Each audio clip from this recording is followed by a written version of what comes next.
Daniel Whitmore was a billionaire who thought he had seen everything. But one quiet night, hiding behind a barely open door, he watched his new Maid do something in his study that made absolutely no sense. And instead of confronting her, he kept watching. What he uncovered over the weeks that followed would shake his company, expose a betrayal he never saw coming, and force him to question everything he thought he knew about the people right in front of him. Just before we get back to it, I'd love to know where you're watching from today, and if you're enjoying these stories, make sure you're subscribed. The Whitmore estate sat at the end of a long private driveway lined with oak trees, so old their roots had cracked the stone path in places no gardener had gotten around to fixing. From the road, you could barely see the house, just the top floors, pale stone and tall windows, rising above the tree-line like something out of another century. Inside, it was the kind of quiet that didn't feel peaceful. It felt abandoned. Daniel Whitmore pulled his car into the garage at 11:47 on a Tuesday night and sat there for a long moment after cutting the engine, his hands still resting on the wheel. The board meeting had gone 3 hours over schedule.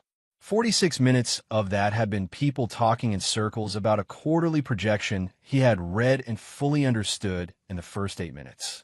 He was tired in a way that sleep no longer fixed, a bone-deep, creeping exhaustion that had less to do with the hours and everything to do with the weight of keeping something this large from quietly falling apart without him noticing until it was too late.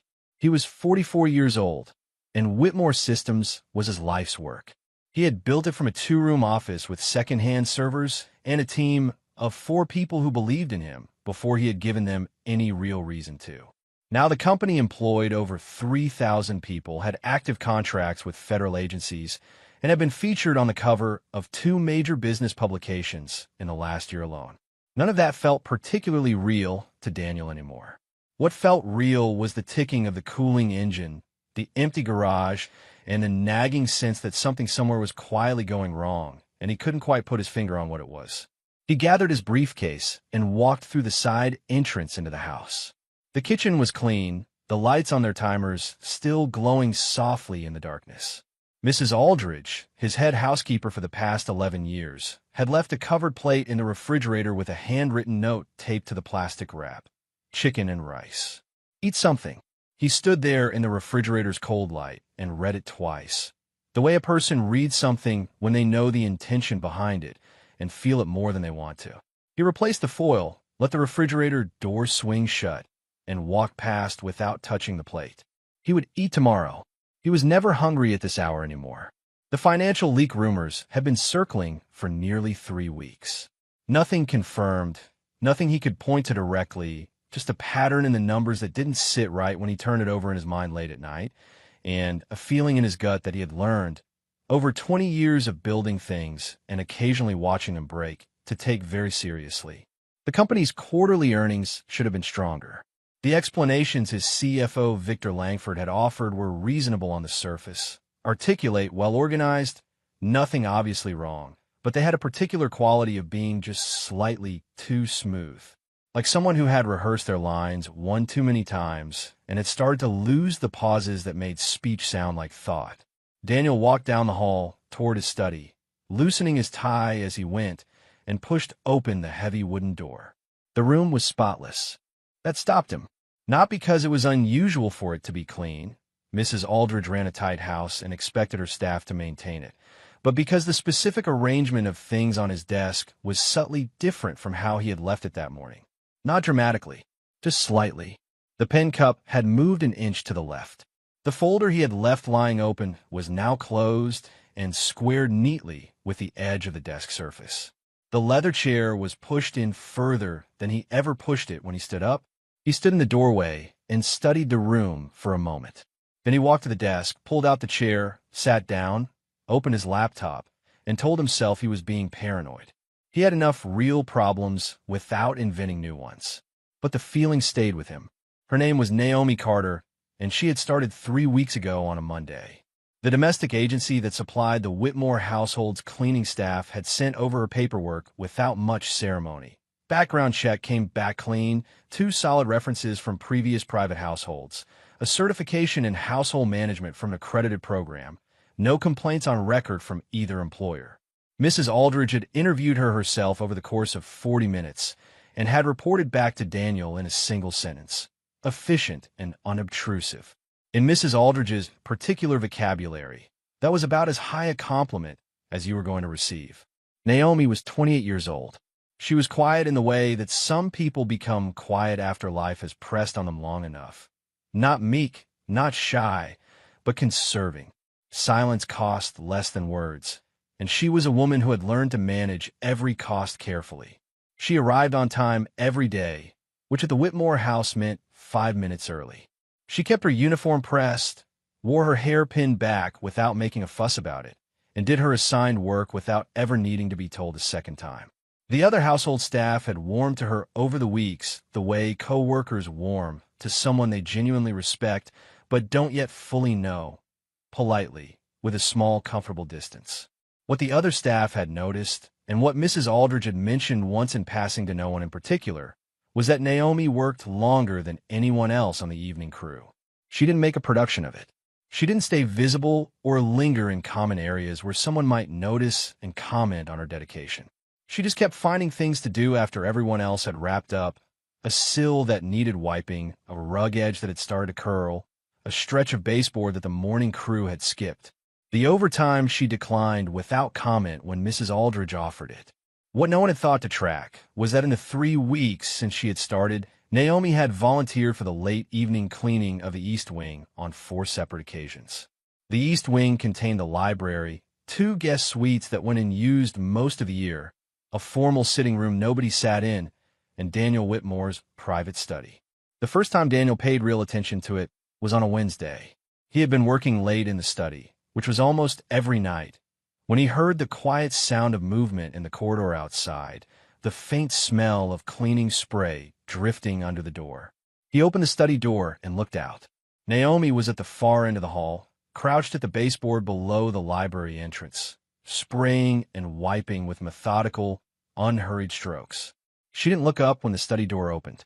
She kept working. He stood there for a few seconds, watching her, then went back inside and closed the door. He turned it over in his mind for the rest of the evening without arriving anywhere useful. On Thursday, he made a decision. He told Mrs. Aldridge at 9:30 that he was heading upstairs early, and early morning tomorrow, he said, he'd finish his reading up there. He said goodnight, walked toward the staircase, and then turned around as soon as he was out of sight and came back through the dining room, cut through the butler's pantry, and worked his way to the storage room that connected to the east corridor through a door that never fully latched. When left an inch open, that door offered a direct line of sight to the study entrance. He stood in the dark at 10:15, still in his work clothes, jacket still on, and waited. At 10:22, the study door opened from inside the hallway. Naomi walked in. She didn't reach for the overhead light switch.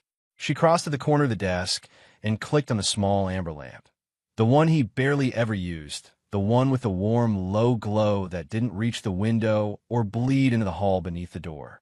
She stood still for a full 10 seconds after that, just listening, her head slightly tilted, making sure she was alone. That detail was deliberate. Daniel felt it immediately. She had made that specific choice deliberately. She put her cleaning caddy on the floor beside the door and didn't reach for it. Instead, she reached into the large front pocket of her apron and began pulling out money. Not stealing. She was pulling out her own. It came in careful stacks, folded bills organized by denomination, bound with rubber bands and small paper clips, the kind of careful bundling that comes from handling the same stacks repeatedly until the habit becomes automatic. She carried it to the desk and began laying it out in front of her.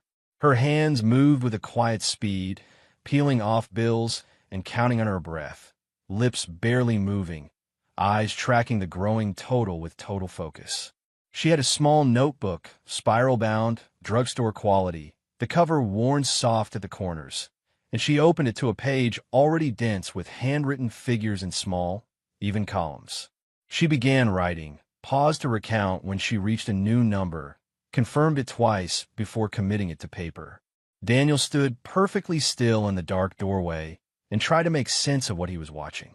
His first instinct, the one that rose up before he could stop it, and the one he would feel quietly ashamed of for a long time afterward, was that she was stealing, that the cash had come from somewhere inside the house. He moved through it quickly in his mind. The petty cash account, the household expense envelope Mrs. Aldridge kept in her office, the small locked drawer in this very study where he kept an emergency cash reserve. For about 30 seconds, he was almost certain. She was a thief. His instincts had been right. Then she did something that didn't fit that theory at all. She reached back in her apron and pulled out a second, smaller bundle of cash. This one looser, more worn, the bills soft and curved the way money gets when it's been folded and unfolded and carried close to the body for weeks.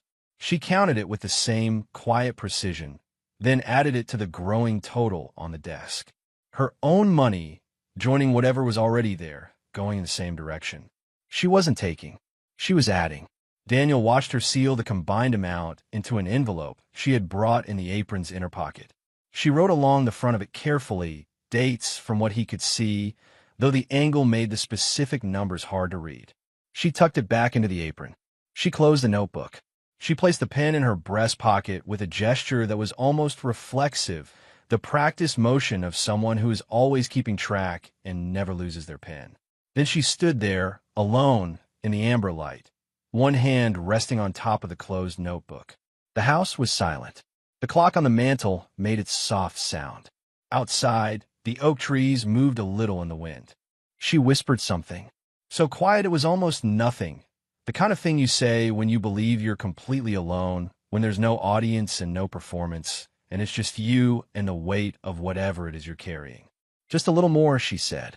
Then Eli will be safe. Daniel did not move. He stood in the dark doorway and listened to the silence that followed those words, and he felt something shift in his understanding of the situation, some fundamental reorientation, like a ship turning in a current, slow and definitive. He watched her give the desk a slow, thorough wipe down, unnecessary, habit-driven, the action of a person who finishes what she starts. She turned off the amber lamp. She picked up the cleaning caddy and walked out. He stayed in the dark for a while after her footsteps faded down the hall. Then he walked to his desk, sat down in the chair she had been sitting in moments before, and looked at the clean, empty surface in front of him. Something about this situation was much more complicated than it had first appeared. And whoever Eli was, whoever needed to be kept safe and what that was going to cost, all of that mattered in a way he hadn't yet figured out how to name. The next morning, Daniel was at his desk by 6, well before the rest of the household stirred. He pulled out the secure personal laptop from the locked bottom drawer, the one he kept off the company network, and went through every account, every household ledger, every petty cash log he had access to with the same careful focus he brought to an earnings review. He cross-referenced the emergency cash drawer against Mrs. Aldridge's expense records. He checked the household account statements going back 6 weeks. Everything balanced. Nothing was missing. Not a single dollar was unaccounted for anywhere. He sat back and looked at the ceiling for a while. He had stood in the dark and watched a woman count and carefully save her own money, in private, in a room she believed was empty, whispering the name of someone who needed to be safe. And his first reaction had been to assume she was stealing from him. He sat with that for an uncomfortable moment, then moved on, because there was still something here that didn't add up, the level of precision in that notebook, the structure of the calculations, the dated envelopes. None of it matched the profile of someone simply setting money aside.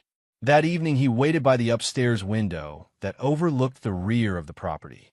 At 7:12, Naomi came out through the staff exit in her regular clothes, dark jeans, a gray jacket, a worn canvas backpack, and walked down to the service road where the eastbound bus stopped. Daniel pulled on his jacket, went downstairs, and got into his car. He followed the bus route at a distance through the commercial streets and out into the part of the city where the buildings were a different kind of quiet, worn in rather than elegant, functional rather than comfortable. Naomi rode the bus for 41 minutes. She got off 3 blocks from a regional hospital that specialized in long-term neurological care cases. Not the large one in the medical district. This was a smaller facility, older, the kind of place that had been quietly doing its work for decades without much fanfare or recognition. He parked down the street and watched her walk through the main entrance.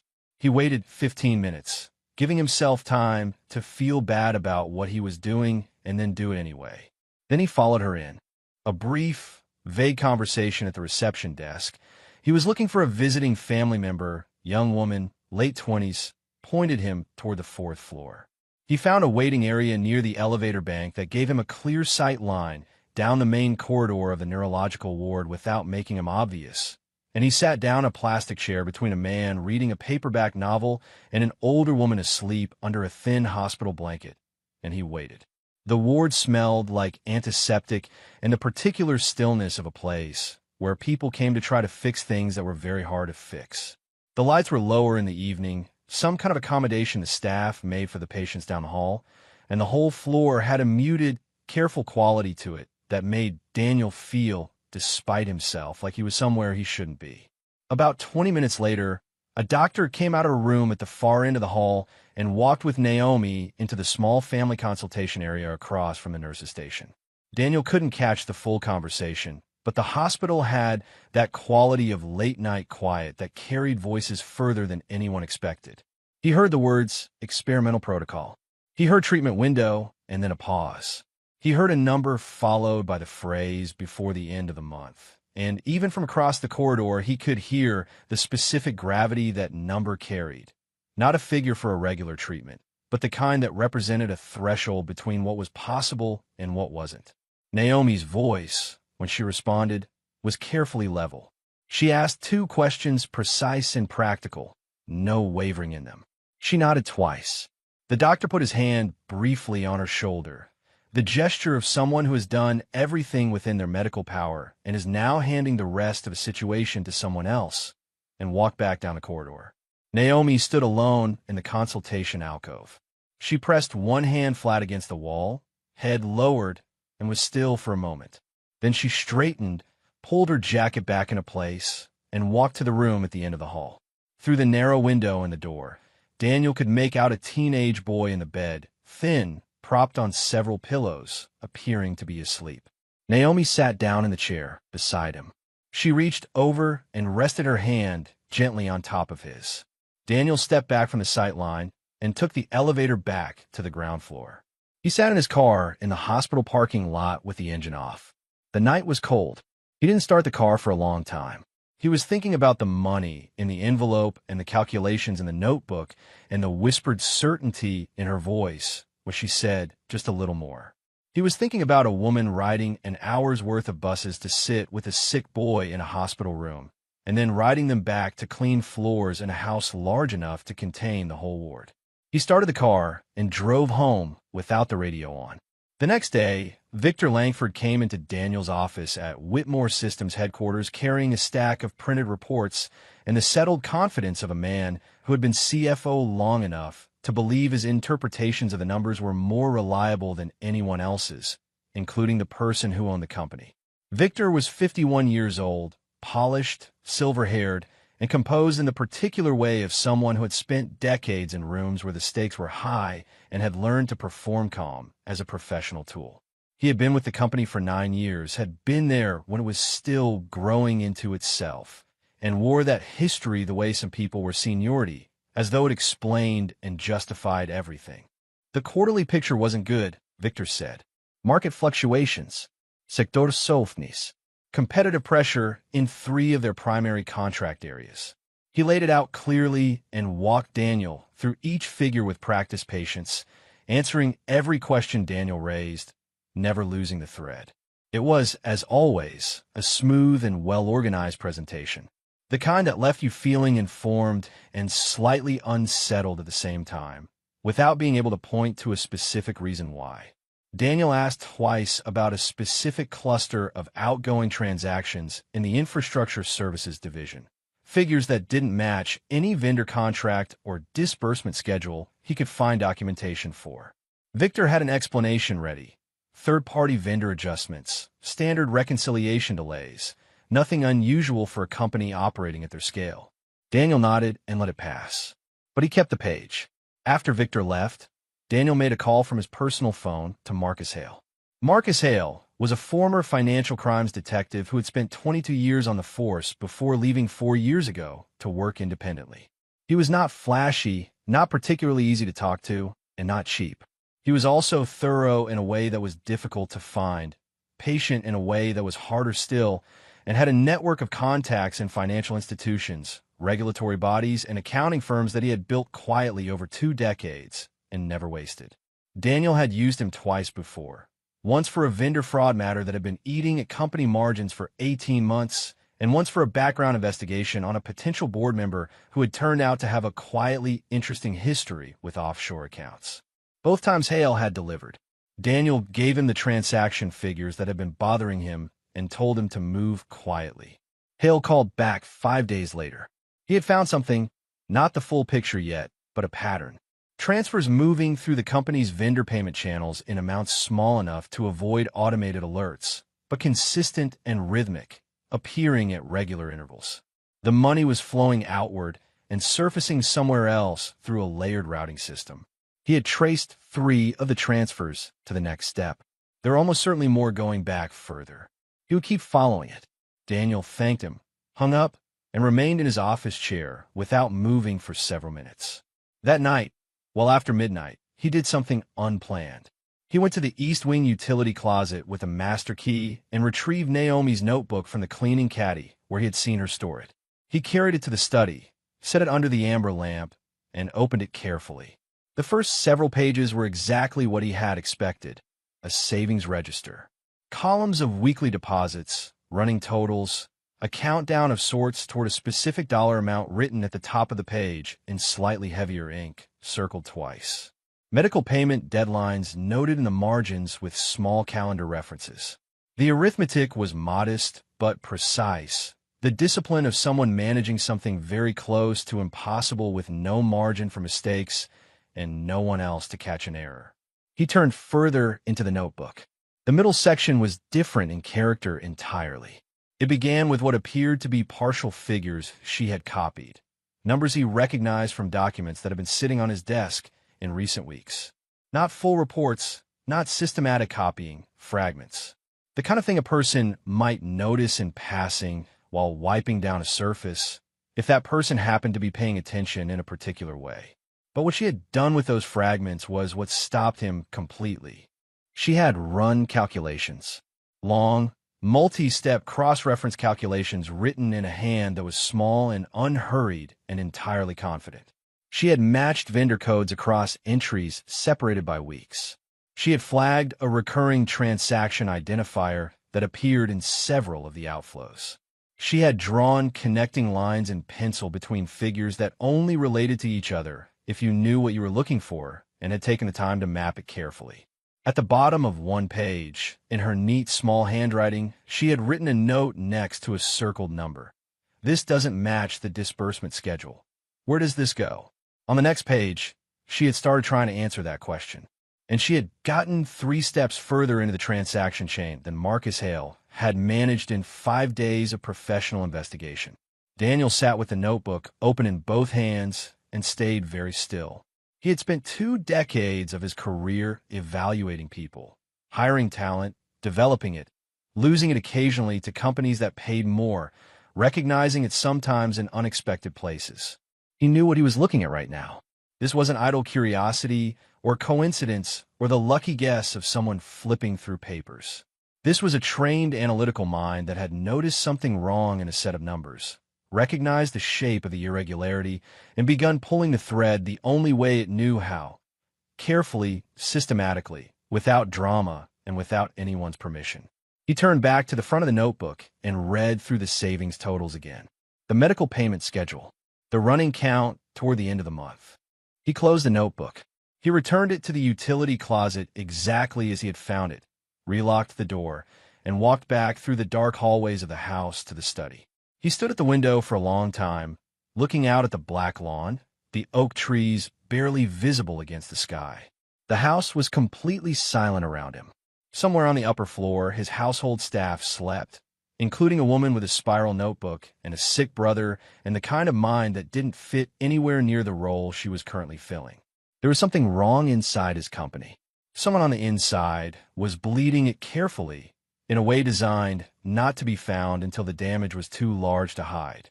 His investigator was working the problem, but in a cleaning caddy in a utility closet on the East Wing, tucked beneath spray bottles and folded rags. There was a notebook that was already ahead of the investigation. Daniel didn't fully know yet what to do with any of this.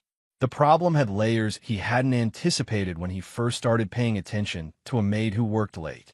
What had started as a suspicion about missing money had turned into something involving a sick boy, a hidden talent, and a fraud scheme that was apparently being independently investigated by someone who cleaned his study for a living. But standing in the quiet of the study where everything had started, where he had first watched her count her money by the amber lamp and heard her say the name of the person she was fighting to save, he understood one thing clearly. Naomi Carter was not what she appeared to be, and whatever was coming next was going to be a great deal more complicated than he had bargained for. The confrontation came on a Thursday morning. It did not go the way Daniel had expected. He had spent 2 days turning it over. How to approach her, what to say, how much to reveal about what he had seen and what he had read. He had considered calling Mrs. Aldridge in first, making it a formal matter, going through the proper channels of the household. He had considered saying nothing at all and simply watching longer. In the end, he did neither. He waited until the rest of the morning staff had moved to the West Wing, walked to where Naomi was straightening the library shelves, and said her name. She turned around without startling. That was the first thing he noticed. Most people, when their employer suddenly appears and says their name in a quiet room, show some small physical reaction, a flinch, a catch in the breath, a momentary widening of the eyes. Naomi simply turned and looked at him with the calm, attentive expression of someone who had been expecting this and had already decided how she would handle it. "Mr. Whitmore," she said. He told her to follow him to the study. She did, setting the books she was holding down on the shelf with careful hands before she came. He closed the study door behind them. He had placed her notebook on the desk that morning, open to the page with the circled transaction figure and her handwritten note. "This doesn't match the disbursement schedule. Where does this go?" He watched her eyes go to it when she entered the room. He watched her register what it meant that it was there. Something passed through her expression. Not panic, not guilt. Something closer to the careful adjustment of a person recalculating a situation they had already thought through several possible versions of. "I owe you an explanation," she said before he could say anything. "You owe me several," he said. "Start wherever you want." She did not sit down. She stood near the desk with her hands clasped in front of her and explained in plain, unhurried language that she had studied accounting and financial analytics at Carver University before dropping out in her second year. Her parents had both died within 4 months of each other. Her father first, her mother 8 weeks later, a grief that had operated on her mother like a slow system failure. Naomi had been 22. Eli had been 11. There had been no one else. She had taken care of him. She had worked. She had eventually landed the domestic agency work because it paid reliably. The hours were flexible enough to manage a child's schedule around, and it required no degree, no credential, no interview that asked where she had seen herself in 5 years. She had been doing it for 6 years. The work was honest, and she did it well, and she had no complaints about it. When Eli's illness had been diagnosed 18 months ago, the financial reality had changed entirely. "The notebook," Daniel said. She looked at it again. "I noticed numbers when I was cleaning. I wasn't going through your things. I want you to understand that. But you worked in here with papers open, and I have a particular kind of memory for figures. Once I see a number in context, I tend to keep it." She paused. "I started writing things down because what I was seeing didn't look right. It was a habit. It wasn't meant to be anything more than that." "It's more than that," Daniel said.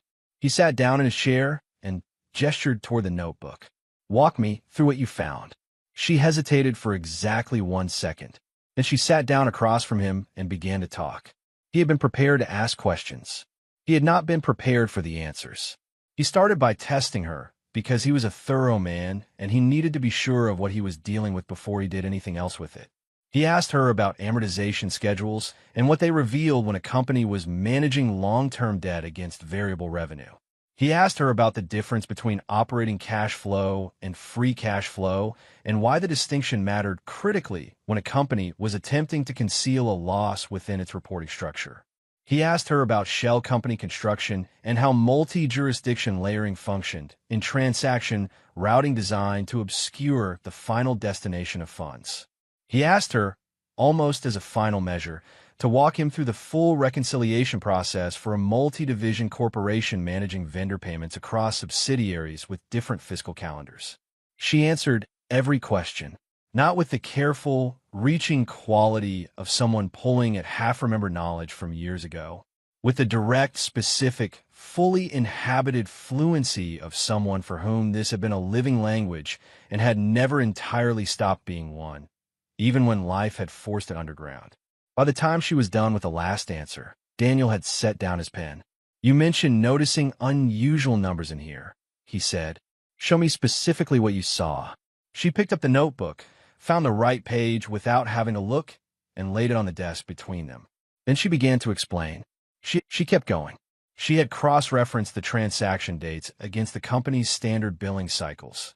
Information she had pieced together from partial documents she had seen in the study over the course of several weeks, building the background picture the way you build any picture when you work slowly and pay close attention and have nowhere else to be. The payments falling outside the normal billing cycle windows were the ones worth watching. There were 11 of them she had identified so far. The amounts were varied enough to look random if you only looked at them individually. But the intervals between them were not random at all.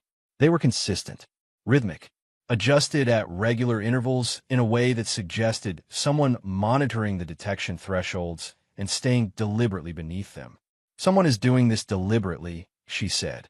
It wasn't a question. There was no uncertainty in it all. "Yes," Daniel said. "Someone with access to the payment authorization system and enough institutional authority that the transactions get processed without triggering a secondary review. That means someone at a senior level. Not a clerk, not a mid-level manager. Someone whose approvals move without question." "Yes." She looked at him steadily across the desk, her hands resting still in her lap. "That's not an external actor. That's someone inside the company who has been there long enough to understand exactly where the gaps in the monitoring are." He was quiet for a moment.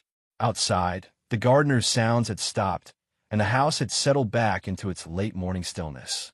He looked at the notebook spread between them, the work she had done alone, in the margins of shifts from partial glimpses of documents she had not been meant to see.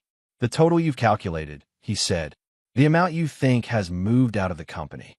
She turned to the last page with figures on it and showed him. The number she had arrived at was close.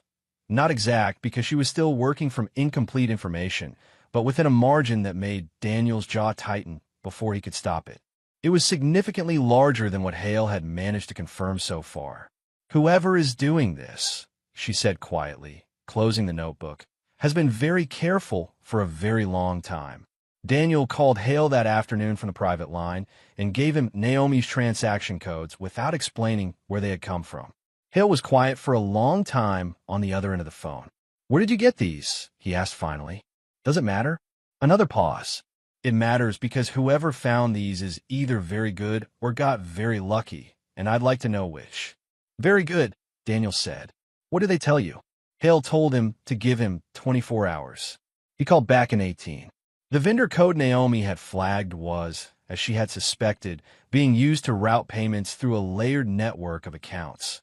Accounts that Hale had been trying to trace from the other direction, starting from the company's outflows and working forward. With the code, he could now work backward from the receiving end. The two directions were converging on the same point. The point was an offshore holding structure. Several layers of subsidiaries, each one incorporated in a different jurisdiction, each one appearing legitimate on its own. It was sophisticated work, the kind that took time and planning and the cooperation of at least one person inside the company with deep system access and the authority to move money without triggering standard review. Meanwhile, the situation at Whitmore Systems was shifting in ways that Daniel could feel, but couldn't fully see yet. Victor had been unusually active in the past week. More board communications than was standard, more private lunches with individual members, more carefully worded updates about the company's financial position. The narrative was being shaped. Daniel could tell that much. The details of what the narrative was being shaped toward were still just out of reach. During a board conference call on a Wednesday afternoon, Victor mentioned twice that the company's recent performance challenges might benefit from a fresh strategic perspective at the leadership level. He said it both times with the smooth casualness of someone making an obvious point, not a pointed one. 3 board members had said nothing in response, but their silence had a particular quality to it. Daniel had noticed. He said nothing. On a quiet evening in the mansion, Daniel found Naomi in the study later than usual. She had started coming in during her regular shift now, not the late volunteer hours. He had asked her to, in a careful way that he hoped didn't sound like an order. He had given her access to a subset of the transaction records he kept on a secure drive, enough to continue the analysis she had already started. She hadn't asked for an explanation or for details about what he suspected or who he suspected. She had simply started working. He was at the side table reviewing Hale's latest notes when she said, without looking up from the figures spread in front of her, "I think I've found the control account." He put down the papers. She had been working through the subsidiary structure that Hale's investigation had partially mapped, approaching it from the payment pattern side rather than the corporate registration side. Where Hale had been looking for the company names and jurisdictions, Naomi had been looking for the mathematical signature, the specific way the amounts were sized and timed that would tell her which account was orchestrating the others rather than simply receiving from them. She turned the notebook. He called Hale the next morning and gave him the control account identifier. He told him where he needed to look next. Hale spent 3 days on it and came back with confirmation that went several layers deeper than what Naomi had been able to reach with the partial records she was working from. The control account was real. The connection to Victor's name was real. Not direct, not the kind of thing that would hold up in court on its own, but clear enough to establish the direction. The network of shell companies had been constructed over a period of roughly 2 years, beginning a few months before the first irregular transaction had appeared in the company's payment records. Victor had been building this before he started using it. He had been patient about it. The confirmed total of what had moved through the network so far was somewhere in the range of $40 million. Hale said that number was likely a floor, not a ceiling. The transfers that were hardest to trace, the early ones before the pattern had fully established itself, were still being reconstructed. Daniel sat with that number in the silence of his study and felt a specific kind of anger that he recognized from the 2 or 3 times in his career when someone he had trusted had shown him what they had actually been doing with that trust. It was cold and clarifying, not hot. It made him think more precisely, not less. He told Hale to keep going. Then he asked Naomi if she was willing to continue. She said yes without hesitating. They worked mostly at night, after the household had gone to bed. Daniel would pull up the financial records on the secure drive. Naomi would work through them with her notebook and a mechanical pencil she had started keeping in her apron pocket specifically for this purpose, and they would go over what Hale had found against what she could see in the transaction patterns, building the picture from both directions at once. It was a strange arrangement by any reasonable measure. A billionaire tech magnate and his maid sitting across from each other at 11 o'clock at night, working a corporate fraud investigation under the amber lamp in the same study where all of this had started. But it worked with a consistency that surprised Daniel a little. Her mind moved differently than Hale's. Hale followed chains, one link at a time, methodically and reliably forward. Naomi found shapes. She looked at a page of numbers the way someone looks at a room when they walk in for the first time, taking the whole thing before she focused on any one piece of it, noticing what was out of proportion before she started measuring anything specific. Between the 2 of them, and Hale working in parallel from his end, they were covering ground that none of them was covering alone. She was good at it in a way that was both specific and recognizable to Daniel, who had spent 2 decades evaluating people in professional settings. Not just the technical foundation, the accounting principles, the system's logic, the pattern recognition she had clearly been developing long before she ever walked through his front door. It was also her patience. She didn't force conclusions when the data wasn't ready to give them. She backed up when she hit a wall, looked at what was around the wall, and found the edge that gave her a different angle in. She treated the problem as a thing to be mapped fully before it could be solved cleanly, and the map was always the thing that eventually led somewhere real. Daniel found himself watching her work on certain evenings with an attention that caught him slightly off guard. He was accustomed to talent. He had worked alongside very talented people for his entire career, had hired a number of them, had occasionally lost them to competitors who outbid him, and had occasionally wondered afterward whether he had done enough to hold on to them. But there was something specifically striking about seeing ability like this trained, this precise, this deeply in command of itself, operating 6 years outside of any context built to recognize or use it. It reminded him of something he couldn't immediately name, and then one evening it came to him. It reminded him of the early years of his own company, when he had been the person in the room who understood something no one else quite understood yet, and had no infrastructure around him to prove it. One night, working through a cluster of transactions from the previous year, Naomi stopped. She was quiet long enough that Daniel looked up from the Hale report he was reviewing. "There's a transfer here," she said. "It's different from the others." He came around to her side of the desk. She had found a transaction that didn't fit the rhythm of the rest of the network. Not in size, not in timing, but in destination. The others all fed ultimately toward the control account structure. This one went somewhere else entirely. A different layered subsidiary chain, constructed differently in different jurisdictions. It was smaller, but it was recent, 6 weeks ago. "This isn't the same network," she said. Someone built a second route. Daniel felt the cold, clarifying feeling again. Victor wasn't just moving money. He was building an exit. The second route was cleaner, newer, less used. It was the kind of thing you constructed when you were getting ready to use it seriously. He called Hale the next morning. Hale confirmed it by the afternoon. Victor was preparing for something. The second network was structured to move a much larger sum than anything that had gone through the first one. The account architecture could support a transfer well into the hundreds of millions if the source funds were there. And at Whitmore Systems, there was a situation unfolding that Daniel was only beginning to understand the full shape of. Victor had been meeting with board members individually.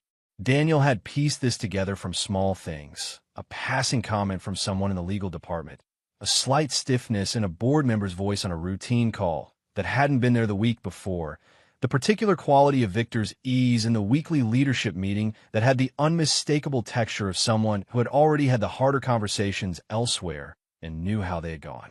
The narrative Victor had been quietly constructing was approaching some kind of conclusion. Daniel could feel the timing of it pressing in a way he recognized from his years in business. The particular compression of events that happens when someone else is steering toward a moment they have chosen, and you can see the shape of it coming before you could see the full detail.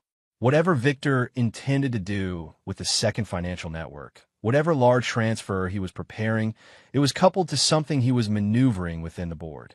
The two tracks were running parallel, and they were going to arrive at the same point at approximately the same time. That was not coincidence. It was design. Detective Hale came to the mansion on a Thursday evening with a folder of printed documents and the expression Daniel associated with him, having found something that changed the scope of the investigation rather than just advancing it. He laid the papers on the study table without preamble. Naomi was there, and Hale had by this point moved past whatever adjustment he had made when he first realized she was a central part of the operation. He had watched her work for 2 sessions now and had arrived, with the quiet pragmatism of a former investigator, at an accurate assessment of what she brought to this. What Hale had found was a pattern of construction. The shell company network Victor had used wasn't unique to him. Hale had found structural matches in 3 other corporate fraud cases over the past decade. Different companies, different industries, different executives at the center of each one. But the method was identical in ways that went beyond coincidence or similar thinking. The same jurisdictional sequences, the same approach to account naming conventions, the same timing architecture between the layers. Someone had built the same machine multiple times for multiple clients and had been careful enough about it that none of the earlier cases had ever been publicly connected to each other. Victor didn't design this infrastructure himself, Hale said. He was not a man who made statements like that casually. He contracted it. He's working with people who run this as a service. They help corporate insiders construct the framework, execute the transfers, and handle the exit. This isn't amateur work. This is an organized operation that has done this before and gotten away with it. Naomi had been reading through the documents while Hale talked.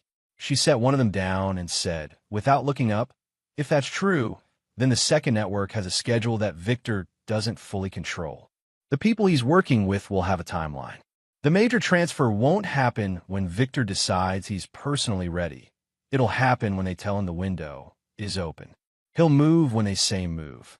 Hale looked at her across the table. Then he looked at Daniel. She's right, he said. These operations run on their own timetable. The client follows instructions. Daniel nodded. He had been arriving at the same conclusion from a different angle, but hearing it confirmed by Hale gave it a different weight. If Victor was on someone else's schedule, they couldn't predict the timing from Victor's behavior alone. They needed to find the window from the other end. Then Hale told them the last thing he had found, which was the thing that changed the atmosphere in the room entirely.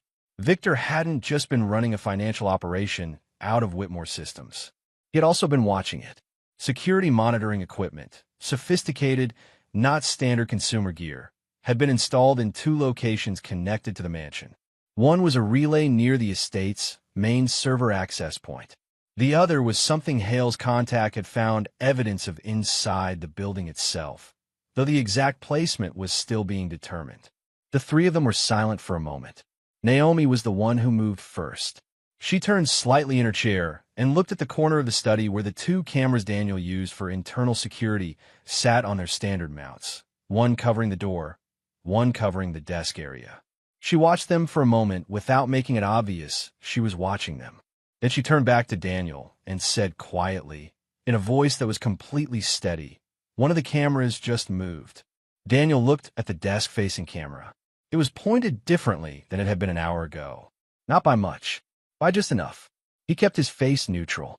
He leaned back slightly in his chair, the posture of a man finishing a routine evening's work, and said nothing. Naomi took her cue from him and closed her notebook. Hale stacked his papers with the unhurried movements of someone wrapping up a meeting. But before they stood up, before anyone made any motion toward leaving, Naomi leaned forward and said 3 words in a voice barely above a whisper. "Someone knows we're looking." The words had barely settled in the air when Daniel's phone, face up on the corner of the desk, lit up. A message from Victor Langford. Short, formal, and timed in a way that made the hair on Daniel's arms rise. Emergency board meeting requested. Tomorrow morning, 9 o'clock. Attendance critical. Daniel read it twice. He set the phone back down on the desk face up, the same way it had been before. He looked at Naomi. He looked at Hale. The camera in the corner of the study was still aimed at the desk. Victor's message was still glowing on Daniel's phone screen. Whatever was coming next was already in motion, and the man who had sat across from Daniel at board tables for 9 years had just made the first move in the open. Daniel looked at Hale, then at Naomi, and kept his voice completely level. "We don't change anything tonight," he said. "We go on as if nothing has shifted." He turned the phone face down on the desk with the unhurried movements of someone checking a routine message and setting it aside. Tomorrow morning would come soon enough, and with it the next phase of whatever Victor had spent the last 2 years building toward. Tonight, the most important thing they could do was give him no reason to speed up. The morning came gray and cold, the kind of March weather that made the oak trees along the driveway look stripped down to their essentials. Daniel left the mansion at 8:15 in a dark suit, alone, without telling anyone in the household where he was going or why. The drive to Whitmore Systems headquarters took 22 minutes, and he spent most of it thinking not about what he was going to say, but about what he was going to let Victor believe.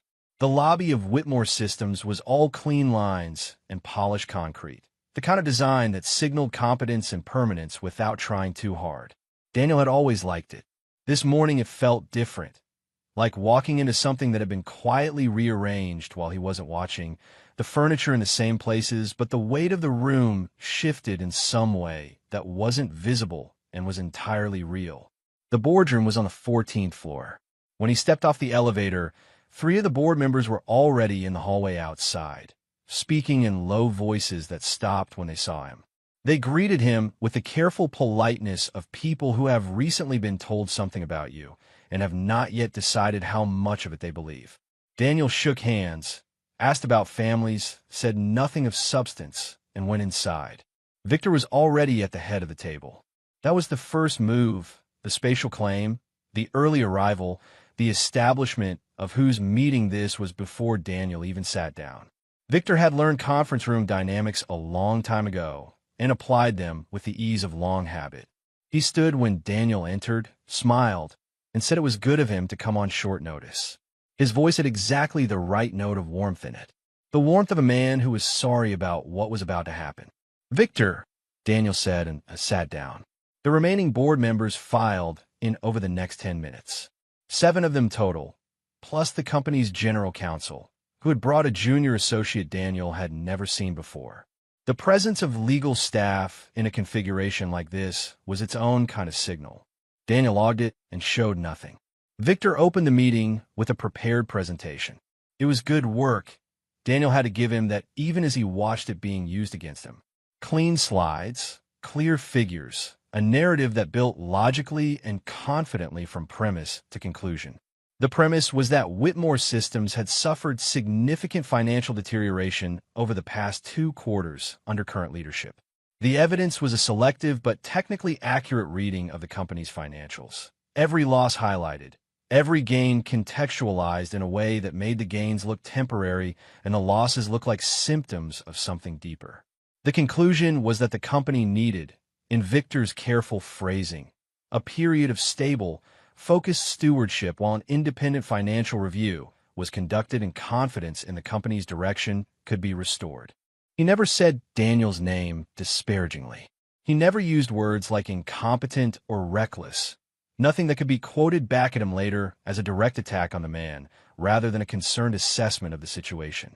He didn't need to. The numbers he had chosen and the story he had built around them did all of that work invisibly, and he had clearly spent considerable time rehearsing the precise tone in which he delivered it. Concerned, reluctant, the careful posture of a long-tenured executive doing a genuinely difficult thing because the company's well-being left him no choice. It was, Daniel thought from across the table, an impressive performance, and it was going to work. 2 board members asked questions. Their questions were the kind that advanced Victor's argument rather than tested it. The questions of people who had been privately briefed before this meeting and were now providing the structure for the conclusion to land cleanly. Daniel watched this and felt the cold, clarifying anger move through him again and kept his face entirely still. A 3rd board member, Gerald Ashworth, who had been on the board for 12 years and was one of the 2 Daniel had always considered genuinely independent, asked a harder question about the specific transactions Victor was attributing to strategic failure. Victor answered smoothly. Ashworth didn't look entirely satisfied but didn't push further. Daniel noted it and filed it away. The vote of no confidence was proposed at 9:47. A temporary suspension of the CEO role pending financial review, with Victor Langford stepping in as acting executive during the transition. The motion was seconded within 8 seconds. The room had a slightly held quality to it, the way rooms feel when an outcome has already been agreed upon and the formalities are being conducted for the record. Daniel looked around the table slowly. He counted the faces.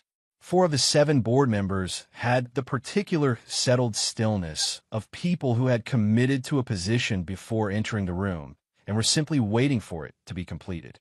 Gerald Ashworth and 1 other member, Patricia Webb, were watching Daniel with the careful attention of people who genuinely hadn't made up their minds and were waiting to see what he did before they did. The 7th member, a newer appointment named James Colton, was watching Victor with an expression that could have been admiration or unease, possibly both. Victor was looking at Daniel with the composed patience of a man who had calculated the outcome and was simply waiting for it to arrive. Daniel leaned back slightly in his chair. He took a measured breath. Then he said that he appreciated the board's concern, and that he took the financial situation of the company with the full seriousness it deserved, and that he thought a period of careful review was not an unreasonable idea. He said he was prepared to step aside from day-to-day operations temporarily, in the interest of the company and the people who depended on it, while a thorough and independent review was completed. Several faces around the table shifted toward surprise.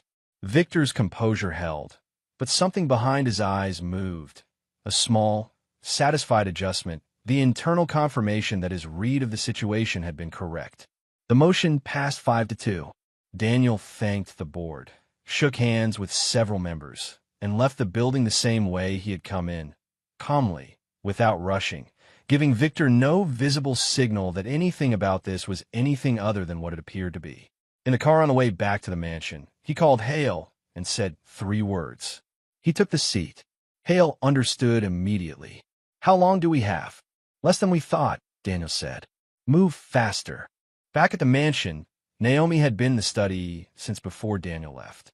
She hadn't slept well. She rarely did when something was pressing, and she had come downstairs before dawn with her notebook and the secure drive Daniel had given her access to, and had kept working through the transaction records from the point where she had stopped the night before. What she found that morning stopped her in a way that few things did anymore. The fraudulent transfers she had been tracking were changing. Not in size, not yet, but in frequency.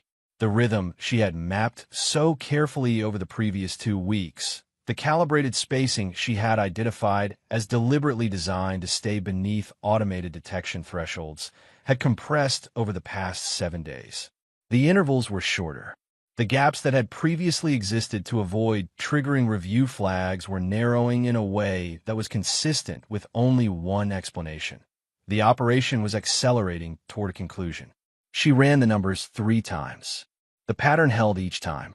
She pulled out a separate sheet from the back of her notebook and began working through what a full escalation of the network would look like. The maximum possible transfer if Victor moved every available fund through the architecture she had mapped, all channels activating simultaneously rather than in the staggered rotation he had been using. She worked carefully, checking each figure twice before moving to the next, and arrived at the same answer both times she completed the calculation. $200 million. She sat with that number for a moment in the quiet of the early morning study, the rest of the house still asleep around her. Then she turned to the second network, the newer, more tightly constructed one that Hale had identified and she had been analyzing separately for the past several days. She had been working through its architecture methodically, tracing the account structure from the outside in, looking for the transaction signature that would tell her when the network was designed to activate. The answer was embedded in the routing timing of the outermost layer. The second network was not built for the slow, distributed approach of the first one. It was built for a single decisive movement. One large transfer, structured to pass through verification windows so quickly that a standard monitoring system would flag it as irregular approximately 4 to 6 minutes after it was already gone. The people who had built this network understood the monitoring infrastructure and had designed around its response time. She traced the compliance window. She cross-referenced the verification gateway timing against the account activation sequence. The numbers converged on a specific point. The transfer window was midnight, 48 hours from now. She circled it twice and wrote the time beside it. She was still sitting with the notebook open in front of her and the 200 million figure circled twice when she heard Daniel's car in the driveway. He came in through the side entrance and walked directly to the study. She turned when he came through the door, and she could read his face well enough by now to know how the morning had gone. "He got the seat," she said. "Yes." He sat down across from her. "Then we have less time than we thought." She turned the notebook to show him what she had found. She watched him read the circled number. She watched his jaw tighten in the way it did when he was absorbing something he had already partly prepared himself for, and it was still worse than he had prepared for. 48 hours, he said. "Less now. The window opens at midnight the night after tomorrow." He called Hale immediately. Hale picked up on the first ring, which meant he had been expecting the call. Daniel gave him the timeline. There was a pause on the other end of the line. Then Hale said he had something too. He had confirmed earlier that morning that the organized network Victor was working with had moved 2 principals out of the country in the past 72 hours. They were clearing the way. When the transfer happened, Victor was meant to follow. "He's planning to disappear," Hale said. The board move wasn't about controlling the company. It was about getting access to the accounts long enough to authorize the transfer. Acting CEO means his authorization codes go through without secondary approval. Daniel looked at Naomi. She had heard. She was already writing. "Naomi," Daniel said quietly, "may be the only person who can actually stop the transfer before it clears." She didn't look up from the notebook. "I know," she said. That evening the mansion was quieter than usual. Mrs. Aldrich had sensed, with the particular perception of someone who had managed a household through more than one crisis, that something was happening that she wasn't being told about, and had managed the rest of the staff with an efficiency that cleared the East Wing by 8 o'clock. She didn't ask questions. She never had. It was part of what made her exceptional at her work. By 9 o'clock, Naomi had the full architecture of the transfer system spread across the desk in a combination of handwritten diagrams and printed routing maps that Hale had dropped off earlier in the evening. She was working through the encrypted transaction routing layer by layer, not hacking in a way that required breaking codes, but following the financial logic the way she would follow any complex transaction chain, finding the points where the routing had to surface from the encryption to interact with real account infrastructure. Those surface points were the vulnerability. Every transaction, no matter how well constructed the shell around it, had to interface with the actual banking system at some point. And at the interface points, there were rules, compliance windows, verification requirements, timing constraints that existed because the financial system required them, not because Victor's network had designed them in. Those constraints were where she could work. Daniel was at the side table with Hale's latest files when Naomi's phone buzzed on the corner of the desk. She picked it up. "Read it," set it back down without a change in her expression, but the way she set it down, carefully, with a deliberateness that wasn't her usual movement, made Daniel look up. "What is it?" She turned the phone to show him. The message was from a number she didn't recognize. It said, "Stop looking into things that don't concern you." The room was quiet for a moment. Daniel read it twice. How long ago was this sent? Just now. He picked up his own phone and called Hale. He read the message to him. Hale was silent for a few seconds, and then said he'd run the number, but not to expect much. These messages came from disposables. More important was the fact that it had been sent at all. Someone in Victor's network was aware enough of what Naomi was doing to want her to stop. That meant one of two things. Either the surveillance through the mansion cameras had given them more than just a visual, or there was a second layer of monitoring they hadn't found yet. "Keep working," Hale said. "Don't change anything. If you stop, they'll know you got the message and it scared you. If you keep going, we maintain the uncertainty." Naomi had already turned back to the routing maps. She kept working. The night passed slowly. Daniel stayed. He wasn't going to leave her alone in the study with a threat on her phone and a surveillance camera that had already shown itself to be compromised, and she didn't ask him to. They worked in the focused, mostly quiet way they had developed over the past week. She on the financial architecture, he on the strategic picture with Hale's documentation. The two threads running parallel and occasionally intersecting when something she found matched something he was reading. Around 1 in the morning, she found the central routing account. She had been working toward it for 3 days, approaching it from the transaction signature side, looking for the mathematical heartbeat of the network, the account whose timing pattern controlled the behavior of all the others. She had found it in the first network weeks ago. The second network was more tightly encrypted, but the underlying logic was the same because the same people had built it, and people repeat their methods, even when they're trying to be careful. She circled it on the diagram. She wrote the account identifier beside it. She looked at it for a moment. "If someone can get into this account before midnight tomorrow," she said, "and freeze the outbound transfer authorization, the whole thing stops." Daniel looked at it. "Can you do that?" She was quiet for a moment. Not the hesitation of someone who didn't know, the quiet of someone thinking through exactly how. "I need 1 more day of access to the routing system and a clean connection," she said. "If Hale can get me the compliance interface credential for the primary verification gateway, I can redirect the monitoring signal and flag the transfer before it authorizes. It won't reverse what Victor has already moved, but it stops the 200 million. Daniel looked at her steadily. "I'll get them." The next morning, Naomi took the bus to the hospital. She hadn't been in 4 days, the longest stretch since Eli's treatment had entered the critical phase, and she needed to go, both for him and for herself. She needed to see him before tomorrow night. She needed to have that in her before whatever the next 24 hours brought. The neurological ward was the same as it always was. The same careful quiet, the same lowered lights, the same particular smell of the place that she had stopped noticing months ago and now could only detect when she had been away from it long enough that her senses reset. She walked down the corridor to Eli's room and knocked lightly before pushing the door open. He was awake. That was a better morning than the last time she had come. He was 17 and looked younger in the hospital bed than he did in her memory of him before any of this. Smaller somehow, though he had actually grown 2 inches since the diagnosis, which the doctor said was a sign the disease hadn't affected his physical development the way some cases did.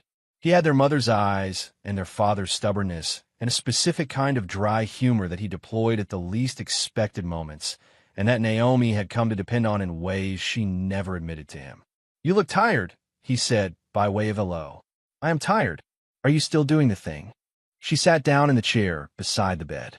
"What thing?" "The thing you're doing. I can always tell when you're doing a thing."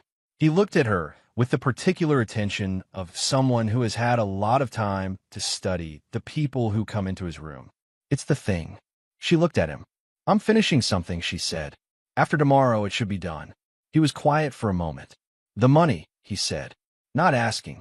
"Part of it," she said. "A bigger part." He nodded once in the way he had, slow, accepting, the nod of someone who had learned that certain things were true and that asking more questions about them didn't change what was true. She stayed for an hour. She helped him with the crossword from the nurse's station newspaper, which he was 2/3 through and stuck on a 7-letter word for persistence that she supplied without pausing. He told her she'd missed her calling. She said she hadn't missed it. She'd had it interrupted, and there was a difference. He thought about that for a moment and then said that was probably the most Naomi thing she had ever said to him, which was high competition. She smiled in the way she only smiled in this room. Before she left, she stood at the window of his room and looked out at the courtyard below, a small paved square with a bench and a tree just beginning to show the first faint signs of coming back. She was thinking about what the next 24 hours would require, turning it over not with fear, but with the careful attention of someone who needed to understand the full shape of a thing before she could move cleanly through it. Eli said from behind her, "You're going to be okay." She turned to look at him. "You always get that look before something works out," he said. "You've had it your whole life. Mom used to call it your problem-solving face. Said it meant whatever you were working on was already half done." She looked at him for a moment. He was 17 years old and had been in a hospital for the better part of 18 months, and he was trying to reassure her. She walked back to the bed and kissed the top of his head, which he tolerated with the specific, dignified resignation of a teenage boy who knew better than to object. "Get some sleep," she said. "You too," he said. "You need it more than I do." She took the bus back to the mansion through the gray afternoon, and for the first time in several days, she felt something that was close to settled. Not certain. She was never certain until she had finished a thing, but settled enough to move forward clearly.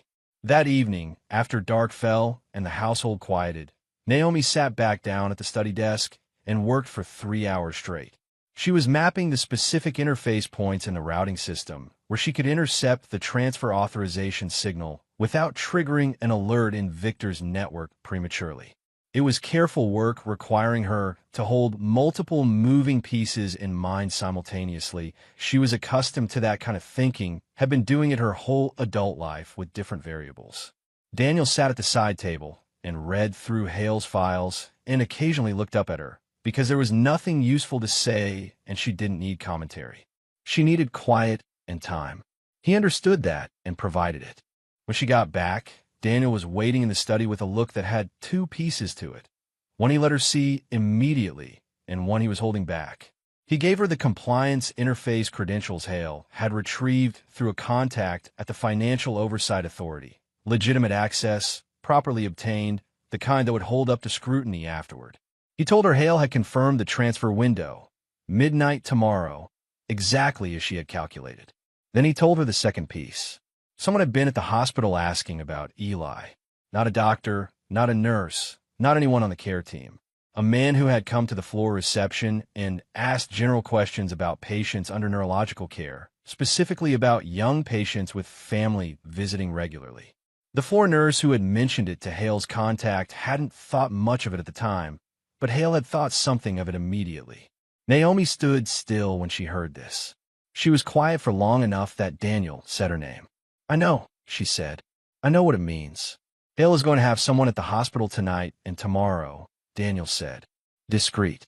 Eli won't know anyone is there." Nothing is going to happen to him. She looked at the window. The afternoon light was thin and flat against the glass. She was doing the calculation she always did when something new came into the equation, measuring what it cost against what it changed and what it didn't change. It means Victor knows about Eli, she said. Yes. He's trying to scare me into stopping. Yes. She turned back to the desk. She sat down, opened her notebook to the page with the central account circled, and picked up her pencil. He picked the wrong thing to use, she said. Eli is the reason I don't stop. Daniel watched her settle back into the work with the focused patience he had come to recognize as her particular kind of courage. Not loud, not dramatic, not performed for anyone in the room. Just the quiet determination of a person who had survived everything life had already sent at her and understood, from experience, that survival was not a matter of circumstances. It was a decision you made and kept making 1 hour at a time until the thing you were surviving was behind you. He didn't say anything. He sat back down at the side table, opened Hale's files, and kept working beside her. Tomorrow night at midnight, it would either be over or it wouldn't. Until then, there was still more to do. The night of the transfer came in cold and still. By 10 o'clock, the mansion was dark, except for the amber light leaking under the study door, and by 11 Naomi had stopped speaking except when something in the routing system required her to read a sequence aloud to confirm it. Daniel sat nearby and confirmed each one. Hale was on the phone in intervals, calling in from a position 2 blocks from Victor's, building with updates on the lights in Victor's office window. The lights were still on. Naomi had the full architecture mapped across the desk, handwritten diagrams on one side, printed routing maps on the other, her notebook open to the page with the central account circled and the midnight timestamp written beside it in ink she had gone over twice. The compliance interface credentials Hale had obtained were loaded on the secure laptop. The verification gateway was open. She had one shot at this. Once she began redirecting the monitoring signal, the network would register the interference within a few minutes. She needed to be fast enough that the freeze on the outbound authorization landed before Victor's side could respond and reroute. At 11:42, she said, "I'm going to start." Daniel looked at her. "Are you ready?" She was already typing. The first layer went smoothly. The outer routing signal redirected without triggering a flag, exactly as she had calculated. She moved to the second layer, working through the verification gateway with the credentials and a sequence she had constructed over the previous 2 days by mapping the compliance window, timing down to its narrowest interval. The second layer was tighter. It pushed back twice, requiring her to adjust the approach signal and re-enter through a slightly different pathway. She did it without pausing, without second-guessing, her hands moving steadily across the keyboard in the quiet of the study. At 11:51, Hale called. "Victor's office lights just went dark," he said. "Car left the building 30 seconds ago. He's moving." Daniel crossed to the window without turning on any additional lights. "How long to the mansion?" 20 minutes in this traffic. Maybe 15 if he runs it. Naomi did not look up from the screen.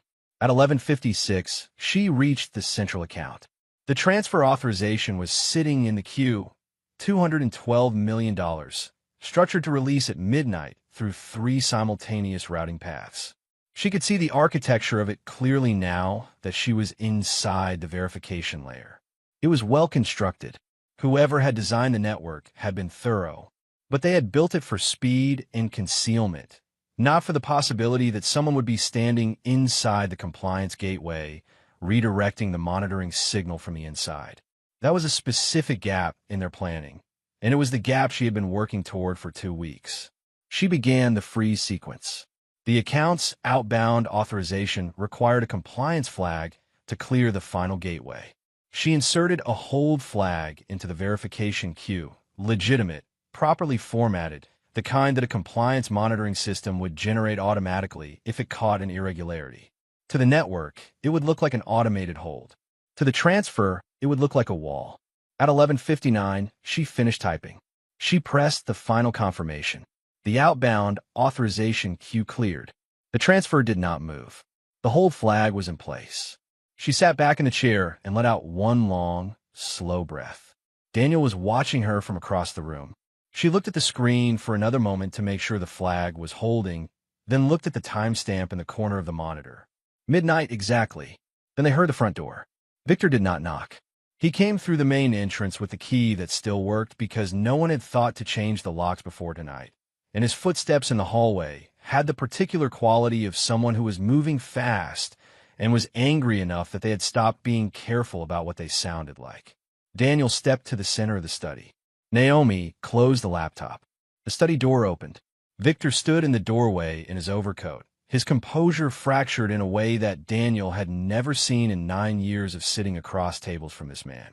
His face was tight, his jaw set, his eyes moving between Daniel and Naomi and the desk, and the closed laptop with a rapid assessment of someone trying to calculate how bad the damage was in real time. "You have no idea what you've done," he said. He was looking at Naomi. She looked back at him and said nothing. "That transfer was the culmination of 2 years of work," he said. His voice was controlled, but just barely, the control of a man gripping something slippery. 2 years of managing this company's finances, covering for decisions that would have collapsed this operation without me. I built something that worked. All I needed was one transaction, and I was gone. No one got hurt. The company survives. You." He looked at Naomi with an expression that was part fury and part something that looked almost like disbelief. "You are a maid. You clean floors. You had no business in any of this." "She had more business in it than you did," Daniel said. "She found it." Whitmore Systems stock dropped sharply in the first 2 hours, and then steadied as the full picture emerged and investors understood that the fraud had been detected and stopped rather than allowed to run to completion. By the end of the trading day, it had recovered most of the loss. The $200 million transfer had not gone through. The $40 million moved through earlier transfers was being traced through asset recovery proceedings. The board called an emergency session on Friday morning. Gerald Ashworth opened it by saying the board had been manipulated and that correcting that was the first order of business. Patricia Webb seconded him. The remaining members, several of whom had spent Thursday evening coming to terms with the fact that Victor had briefed them with curated fiction, were ready to move quickly. The motion to reinstate Daniel Whitmore as CEO passed unanimously. James Colton was the first to second it. Daniel thanked the board and said there was work to do. The public acknowledgement happened the following week. In a statement Daniel released alongside the company's official response to the fraud investigation. Most of it was standard corporate language. The company cooperated fully. Steps would be taken. The integrity of the organization had been upheld. The last paragraph was not standard language. It described the role of a member of the household staff who had identified financial irregularities through her own initiative, whose analytical work had been central to tracing the fraud network, and without whose contribution the $200 million transfer would not have been intercepted. It named her. Naomi Carter read it on her phone, sitting in the hospital waiting area on the 4th floor, where she had come to be with Eli when he heard that his treatment had been approved and fully funded. She read it twice. Then she put the phone in her pocket and went into his room to tell him the news. He was awake. She sat down in the chair beside the bed and told him about the treatment, the timeline, the doctors, the plan. She told him everything was arranged. She watched him take it in, watched his face move through the various stages of a 17-year-old receiving information that had been the center of his sister's entire life for 18 months, and then watched him look at her with her mother's eyes and say, in a voice that was working hard to stay even, "You did it." "We did it," she said. He shook his head slightly. "You did it." She let him have that. She looked out the window at the courtyard below, at the tree that had now come far enough back that you could see the green beginning in the branches, and she felt the particular quality of relief that only arrives after something has been pressing on you for long enough that you had almost stopped noticing the weight of it. It doesn't arrive. The conversation that followed, the real one, happened in the hospital corridor while Eli slept. Daniel told Naomi there was a position at Whitmore Systems in the financial analytics division. Not an entry-level position, not a courtesy appointment, but a role that matched what she had demonstrated she could do. He told her the salary. He told her the scope of the work. He told her the decision was entirely hers, and that he had already spoken to the division head, who had looked at the transaction analysis she had produced and said, with some feeling, that he wanted to understand how she had gotten there. Naomi stood with her hands in her jacket pockets and looked at the linoleum floor for a moment. Then she looked up. "I need to finish out the week with Mrs. Aldridge," she said.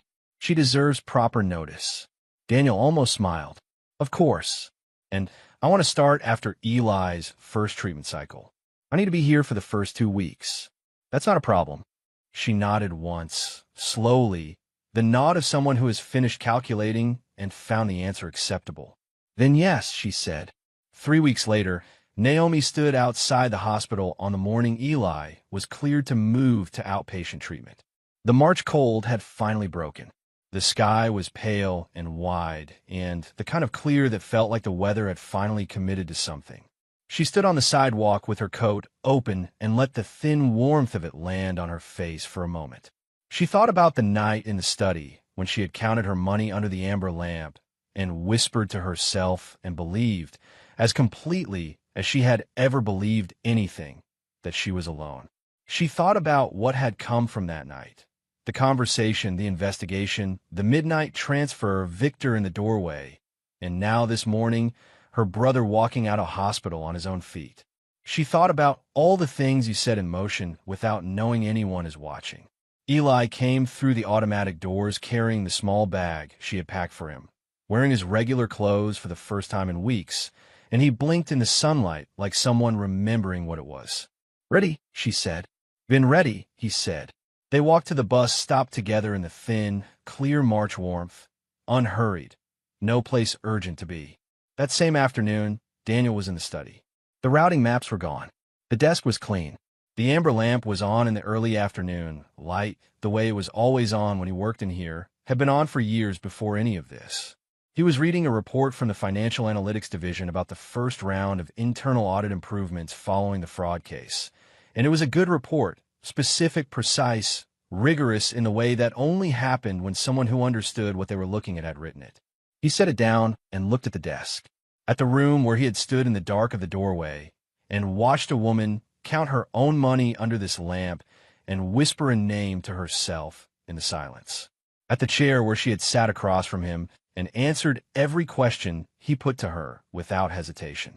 At the lamp itself, still amber, still giving the same light. He thought about what he had been before all of this, how insulated, how sealed off in the specific loneliness of a life where everyone around you has something to gain from your approval. He had been surrounded by people for 20 years and had slowly become unreachable by any of them. It took a woman with a spiral notebook and a sick brother and more ability than any role she'd been given a hold to remind him that people were worth paying attention to. He stood, walked to the window, and looked out at the oak trees and the cracked stone path and the long driveway in the thin afternoon light. Then he walked back to the desk and went back to work. How many brilliant people are we walking past every single day without ever truly seeing them? If this story moved you, hit like and subscribe. There are more stories here that will stay with you long after they end.